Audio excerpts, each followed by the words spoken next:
This is Roland from My Goodies Store, and I am here with another video. Maybe this will not help everyone, but hopefully it helps someone.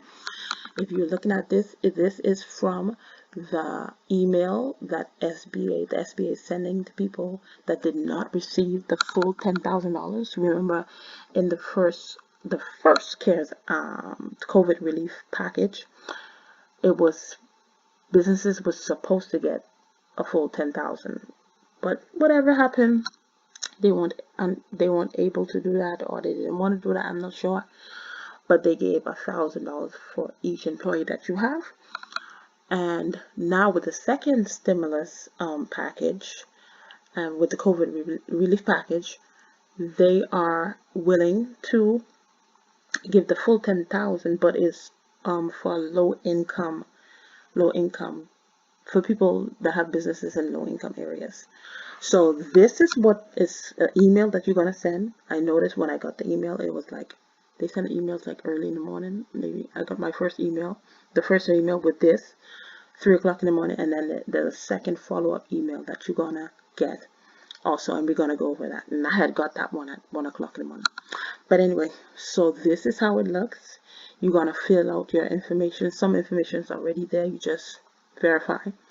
And with this, you put in all of your income that you got from January to December for 2019, and then you also put all the income that you get from January to December 2020. That's why it's good to have a method of accounting, whether you use GoDaddy, QuickBooks, PayPal, something that's going to tell you how much you enter each month. That's going to help you fill this out, just in case, because it's not good to just fill it out. Oh, I made this and this, but suppose they ask you for proof. Would you be able to give proof? So you fill that out, and plus they also want current year to date. So whenever you receive the email, so you would put how much you have received from January to whatever date that you receive. Suppose you receive it tomorrow, then you would put how much money you have already received from January to February 26th. Okay, but what's going to make you qualify for this? You have to have a 30% reduction in an 8-week period compared to 2019 to 2020. There has to be a 30% reduction.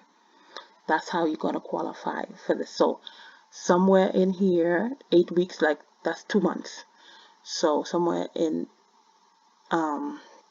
maybe let's say July to August, or May to March of 2019, compared to the same months in 2020. Like that's supposed to be a 30% reduction. How do you do that? Okay, let's go here. Suppose you made $3,600 in 2019, May 2019, and then in July 2019, you made $2,100, and then in May 2020, you made $1,500, and in July of 2020, you made $1,000. So with reduction, the easiest way to get a reduction, you probably won't know the percentage, but they need, with the SBA, your 2019 is supposed to be more than your 2020. If your 2020 is more than 2019, you're most likely not going to qualify. Okay, so that's the first indicator.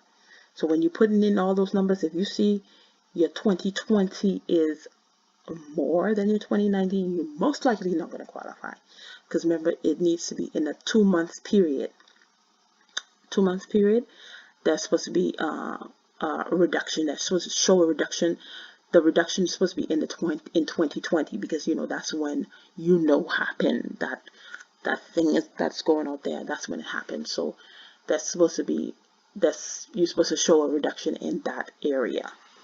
So here, so you add these numbers, because you need to get, since you need 2 months, an 8-week period. So 8-week period, 3,600 plus 2,100, that's 5,700, and then you add the May 2020 and July 2020 together, and that'll give you 2,500. You see there is a reduction. So you made $5,700 for those 2 months, and then for 2019, and then 2020 you made 2,500. So to get the actual reduction, to see if you even qualify, you would take the original number, which is 2019, that's 5,700, because 5,700, excuse me, and then you take away 2,500.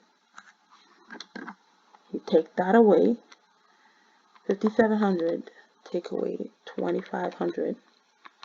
That equals to, I don't know why I put that there.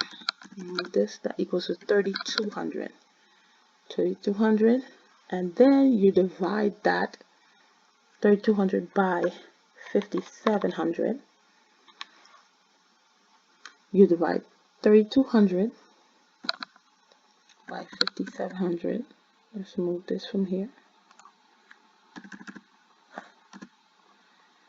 And that equals to 0.56, because it's 0.5614, so that doesn't round, so it's 0.5. So the reduction is 0.5.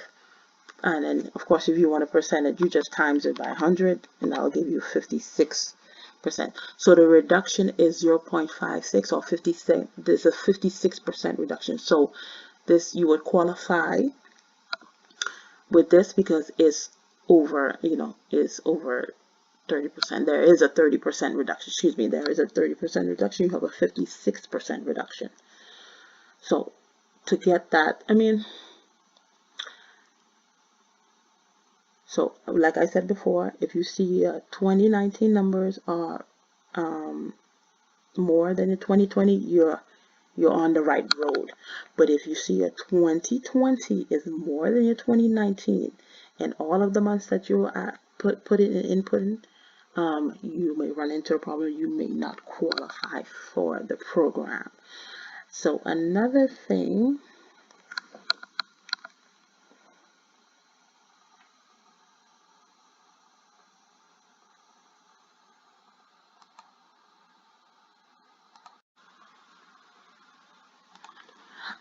we need to talk about, this is my account, and if you have gone through the process, the loan process, or the advanced EIDL process, you would have this account.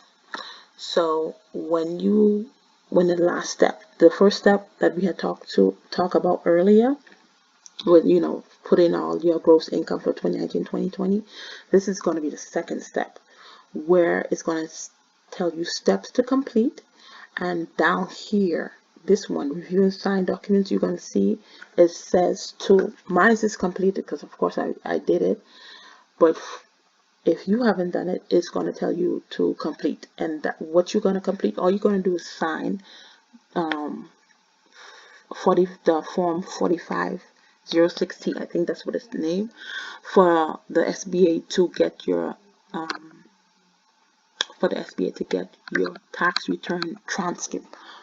Hopefully you have you do file taxes, so you won't have any problem. As long as you file taxes, they're gonna pull I guess to see if you file taxes, or if you're making what you said you was making, whatever it is. But you're gonna do that, and then that's all you're gonna do. All you're gonna do is sign it. And then this is, you see how this says submitted? When you finish signing the paper, it's going to say in progress. But you're not done. I'm not sure the time frame when it changes, whether it's a few minutes, 15 minutes, 30 minutes, but it's going to say in progress. So you might have to log out and log back in. I'm not sure of the time frame. Maybe you should wait for 15 minutes, 30 minutes, and then when you log back in, it's going to say submit for processing. Mine says submitted because I did it, but it's going to say submit for processing. Then you click that button, and then it's going to change to submitted, and that's when you're done. So when it says in progress, you're not done. You're not done. You have to come back again or wait and see if it changes to submit for processing, and then you'll be done. Because if you don't do that, you're most likely going to prolong your process, and you don't want to do that. Especially you don't want to get, you want to get the full advantage of getting this advance if you qualify.